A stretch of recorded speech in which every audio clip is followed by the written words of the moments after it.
घोंसले के भीतर दो नन्हे बच्चे चिंकू और पिंकू भूख के मारे बिलख रहे थे।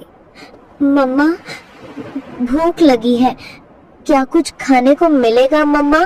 पेट में कुछ नहीं है मम्मा, कुछ ला दो ना। चिकी की आंखें भर आईं। हे भगवान, मैं क्या करूं? कैसे बताऊं कि बारिश शुरू हो गई है, लेकिन मेरे बच्चों का रोना मुझसे देखा नहीं जाता। भीगूंगी, गिरूंगी, चाहे जो हो, लेकिन इन्हें भूखा नहीं देख सकती। रुको मेरे लाल, अम्मा कुछ ले आएगी, चाहे जान ही क्यों ना चली जाए।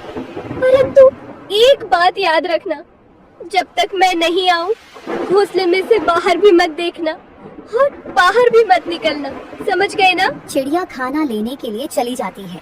अब इन दो बच्चों की माँ घर पर नहीं थी और बच्चे घोंसले में अकेले थे।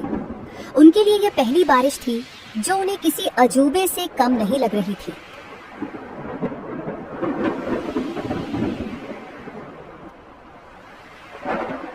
चिंकू बार बार गर्दन बाहर निकालकर देख रहा था।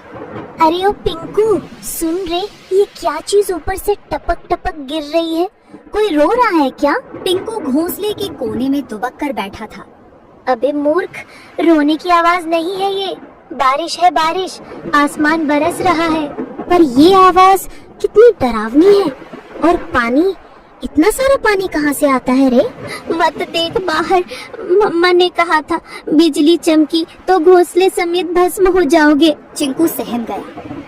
हवा के साथ पानी की बौछारें घोंसले तक पहुंचने लगी थी। दोनों भीगने लगे। मम्मा कब आएगी पिंकू? भूख लग रही है यार, और डर भी। पिंकू कुछ नहीं बोला। उसकी आंखों में चिंता थी। मम्मा ने कहा था कि अगर मैं देर से लौटूं तो घबराना मत, चुपचाप बैठे रहना, डर से बड़ा कोई शिकारी नहीं होता। चिकी चिड़िया को जंगल में कुछ गेहूं मिले। उसने वो गेहूं को अपनी पतली टांगों से पकड़ा और तेज बारिश में फिर से बच्चों के पास लौटने की ठान ली। बारिश और हवा में अपना जोर दिखाना शुरू कर दिया था। उसे ना चाहते हुए भी एक पेड़ की डाल पर बैठना पड़ा। हे राम, बच्चे अकेले हैं, घोंसला खुला है और ये बारिश बढ़ती ही जा रही है। यदि बारिश थोड़ी सी भी कम हो तो मैं सीधी दौड़ती हुई उड़कर अपने बच्चों के पास पहुंच जाऊंगी। तभी बगल की डाली पर टोनी तोता फुर्र से आकर बैठा। अरे टुनी बहन, तू यहाँ क्या कर रही है इस तूफानी बारिश में? तुम्हें होश भी है कि बच्चे अकेले हैं? टोनी भाई, क्या करूं, उड़ नहीं पा रही, पंख गीले हो गए हैं। बहन, कल की बात बताऊं, मैं कबूतर बहन के घोंसले के पास से जा रहा था। क्या हुआ वहाँ? बहन, एक सांप आया था, बहुत लंबा और काला, चुपचाप डालियों के पीछे पीछे सरकता हुआ सीधा घोंसले तक पहुंच गया। फिर किसी ने देखा नहीं? मैंने देखा, मैं ऊपर ही उड़ रहा था। जब देखा कि सांप कबूतर के बच्चों के ऊपर झपटा, मैं चीखा जोर से, सांप सांप! सब पक्षी इकट्ठा हो गए, लेकिन तब तक बहुत देर हो चुकी थी। वो दो बच्चों को निगल गया बहन। चिकी सन्न रह गई। टोनी का चेहरा भावुक हो उठा। और जब कबूतर बहन आई ना, वो तो जैसे पगला गई थी। अपने घोंसले के पास आई तो देखा कि एक बच्चा खून से लथपथ पड़ा है और दो तो दिख ही नहीं रहे थे। वो बार बार पुकार रही थी, मेरे बच्चे, मेरे लाल, कहाँ चले गए तुम? उसके आंसू रुक ही नहीं रहे थे। अपने बचे हुए एक बच्चे को उसने पंखों में दबा लिया और फिर चुपचाप बैठ गई, जैसे दुनिया ही खत्म हो गई हो उसकी। मैं बता नहीं सकता कितना दर्द था उस माँ की आंखों में। टुनी की आंखें भर आईं। टोनी बोला, तू समझ रही है ना बहन, ये बारिश सिर्फ पानी नहीं लाती, भूख से तड़पते शिकारी भी लाती है। जल्दी निकल, पेड़ों की आड़ लेकर जा, मत रुक अब। चिकी चिड़िया उड़ती है और अपने घर की ओर जाती है।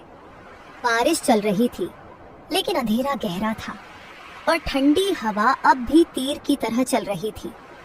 बस कुछ ही दूर और, चिंकू पिंकू मेरा इंतजार कर रहे होंगे। तभी सामने से दो काली परछाई आई। ओए चिड़िया रानी, कहाँ चली बारिश में? चिकी चौंक गई। सामने दो शिकारी पक्षी रास्ता रोककर खड़े थे।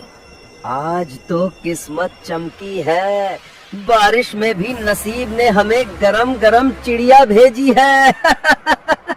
आज हम चिड़िया तुझे खा जाएंगे। अब चिकी चिड़िया के सामने यह नई मुसीबत आई थी। चिड़िया ने सोचा, इस बार मैं नहीं बच सकती, क्योंकि आज दोनों दरिंदे बदमाश इकट्ठा होकर आए हैं। मुझे आज बल से नहीं परंतु दिमाग से काम लेना होगा। उसके दिमाग में एक आइडिया आया, जब दुश्मन को हराना हो तो उनमें फूट डालो, जिसे दुश्मन की ताकत आधी हो जाती है।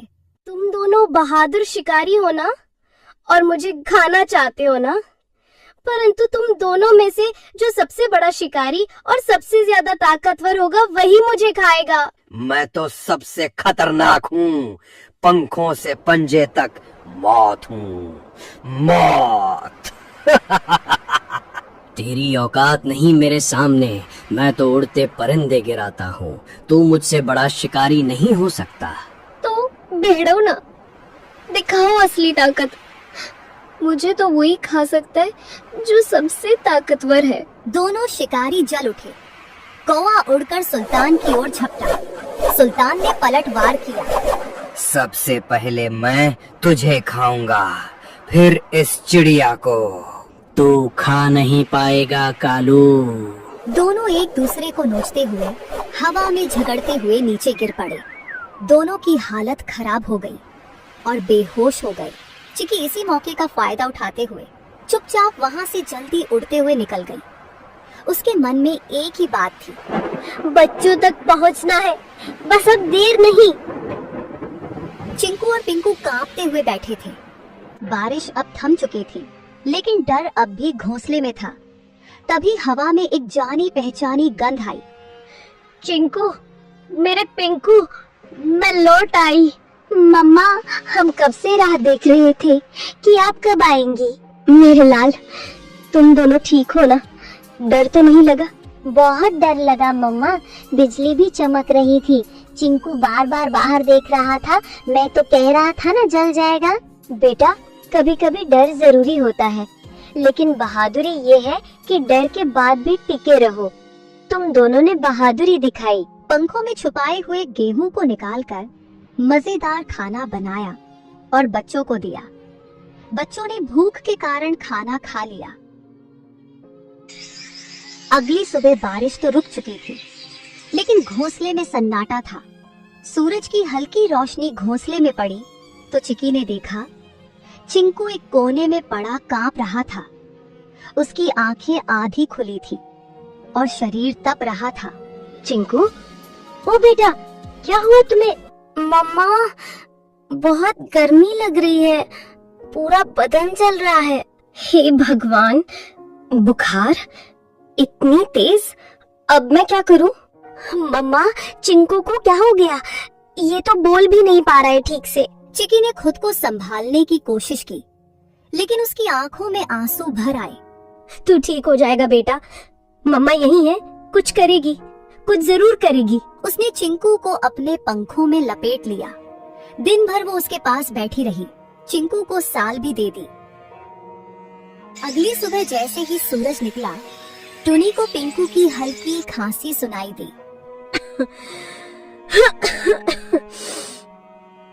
मम्मा, मुझे भी कुछ अजीब लग रहा है, सर भारी है।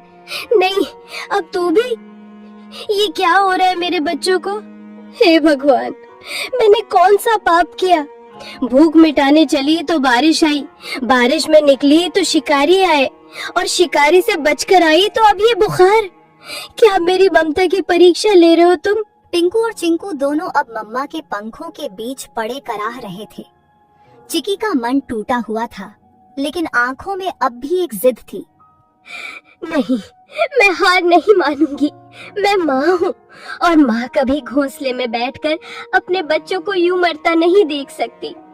अगर इनको बचाना है तो मुझे लड़ना होगा, बीमारी से भी, अकेलेपन से भी, और इस जंगल की बेरहमी से भी। लेकिन उसके मन में एक सवाल लगातार घूमता रहा, क्या ये कल सुबह मेरी गोद में होंगे? चिकी अपनी घोंसले से उड़कर जाती है। उसकी आंखों में नींद नहीं थी, सिर्फ चिंता, सिर्फ डर। वो सीधा टोनी तोते के पेड़ के पास पहुंची। टोनी भाई देखो ये क्या हुआ। अरे टुन्नी बहन, इतनी सुबह सुबह क्या हुआ? तेरी हालत क्यों बिगड़ी हुई लग रही है? मेरे दोनों बच्चे बीमार हैं टोनी। पहले चिंकू को बुखार आया, अब पिंकू को भी। रात भर तप रहे थे दोनों, मुझसे देखा नहीं जा रहा। कुछ कर यार, कोई उपाय बता। रुक, सुन, मुझे याद है जंगल के उस पार एक चूहा डॉक्टर है, बहुत समझदार। सब उसे डॉक्टर चिंटू कहते हैं। चल, अभी चल। बिना वक्त गवाए दोनों उड़ चले। जंगल के भीतर झाड़ियों के पीछे एक पुराना सा बिल था। बाहर लगे बोर्ड पर लाल निशान से पता चल गया, यही डॉक्टर का घर है। डॉक्टर साहब, जल्दी बाहर आइए, एक माँ के बच्चे बीमार हैं, बहुत बुरे हाल में हैं। कुछ पल बाद डॉक्टर चिंटू बाहर आए। कितने दिनों से बीमार है? 2 दिन से, लेकिन रात में हालत और बिगड़ गई। ले चलो मुझे, मैं खुद देखूंगा। कुछ देर में तीनों घोंसले पर पहुंचे। डॉक्टर ने बच्चों को चेक कर लिया। ये साधारण बुखार नहीं है, ये वायरल है। बच्चों के शरीर में लड़ने की ताकत नहीं बची है। तो क्या ये मर जाएंगे? मैं कुछ नहीं कह सकता। मैं दवा दूंगा, अगर ऊपर वाले ने चाहा तो बच जाएंगे, पर मैं कोई गारंटी नहीं देता। तुम तो डॉक्टर हो, तुम्हारे पास उम्मीद होनी चाहिए। मैं दवा दे सकता हूँ बहन, चमत्कार नहीं। जब शरीर साथ नहीं देता तो दवा भी हार जाती है। अब ये तेरी ममता और भगवान की मर्जी पर है। चिकी जानती थी अब उसके हाथ में कुछ नहीं बचा था। वो निकल पड़ी एक उम्मीद में। वो जा रही थी उस पेड़ की ओर जो जंगल के बीचों बीच सबसे ऊंचा था। एक ऐसा स्थान जिसे पक्षी शांत शिखर कहते थे। वहाँ कोई शिकारी नहीं आता, न चीलें बैठती हैं, न कौवे मंडराते। ये कोई आम डाल नहीं थी, ये वो जगह थी जहाँ आकाश और आत्मा एक हो जाते हैं, जहाँ हर पत्ता, हर हवा, हर किरण साक्षात ब्रह्मांड की भाषा बोलती है। चिकी वहाँ पहुंची, कांपती, थकी हुई लेकिन जिंदा उम्मीद से भरी हुई। उसने आंखें बंद की और गहराई से सांस ली। हे ब्रह्मांड, मैं तुझसे मांगने नहीं आई, मैं तेरे आगे झोली नहीं फैला रही, मैं तुझसे लड़ने आई हूँ अपने बच्चों के लिए। उसकी आवाज जंगल में गूंज उठी। मैं एक चिड़िया हूँ, हाँ मामूली, पर मेरी ममता मामूली नहीं। तूने मुझे पंख दिए हैं, लेकिन आज मैं उनसे आसमान नहीं, तुझसे जवाब मांग रही हूँ। क्यों मेरे बच्चों को तूने इस बुखार की आग में झोंका? तू ही बता। उसने आकाश की ओर देखा।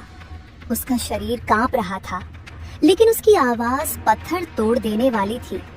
तू सब देखता है ना, तो देख देख मेरे बच्चों की तड़प। अगर तेरे नियमों में न्याय बाकी है, अगर इस जंगल में जीवन के लिए कोई जगह है, तो मेरे बच्चों को लौटा दे, वरना इस शांत शिखर से एक मरे हुए माँ की चीख उठेगी जो पीढ़ियों तक गूंजेगी। बाद उसने आंखें बंद की और गहराई से सांस ली। हे ब्रह्मांड, मैं तुझसे मांगने नहीं आई, मैं तेरे आगे झोली नहीं फैला रही, मैं तुझसे लड़ने आई हूँ अपने बच्चों के लिए। उसकी आवाज जंगल में गूंज उठी। मैं एक चिड़िया हूँ, हाँ मामूली, पर मेरी ममता मामूली नहीं। तूने मुझे पंख दिए हैं, लेकिन आज मैं उनसे आसमान नहीं, तुझसे जवाब मांग रही हूँ। क्यों मेरे बच्चों को तूने इस बुखार की आग में झोंका? तू ही बता। उसने आकाश की ओर देखा। उसका शरीर कांप रहा था, लेकिन उसकी आवाज पत्थर तोड़ देने वाली थी। तू सब देखता है ना, तो देख देख मेरे बच्चों की तड़प। अगर तेरे नियमों में न्याय बाकी है, अगर इस जंगल में जीवन के लिए कोई जगह है, तो मेरे बच्चों को लौटा दे, वरना इस शांत शिखर से एक मरे हुए माँ की चीख उठेगी जो पीढ़ियों तक गूंजेगी। बाद में चिकी जिस पेड़ पर बैठी हुई थी, वह पेड़ बोलने लगा। जाओ, अब देखो। वो उड़कर घोंसले की ओर लौटी। उसका दिल डूब रहा था, लेकिन उस डूब में एक अजीब सी शांति थी, जैसे प्रकृति ने जवाब दे दिया हो। जैसे ही उसने घोंसले में कदम रखा, वैसे चिंकू बोला, मम्मा पानी देना, मेरे होंठ सूख गए हैं। चिकी खुश हो गई। अब उसके बच्चे बीमार नहीं थे। मेरे लाल, तुमने जवाब दे दिया, तुमने मेरी पुकार सुन ली। धन्यवाद है इस ब्रह्मांड का कि ऊपर वाले मैं तुझे धन्यवाद देती हूँ जो तूने मेरे बच्चों को मुझे लौटा दिया। अगली सुबह दोनों बच्चे घोंसले के किनारे खड़े थे। आंखें चमक रही थी, चोंच में ताकत लौट आई थी। चिंकू बोला, अब हम उड़ना सीखेंगे मम्मा। तुम दोनों बारिश से बचे, वायरल इन्फेक्शन वाले बुखार से बचे। अब तुम किसी से नहीं डरोगे।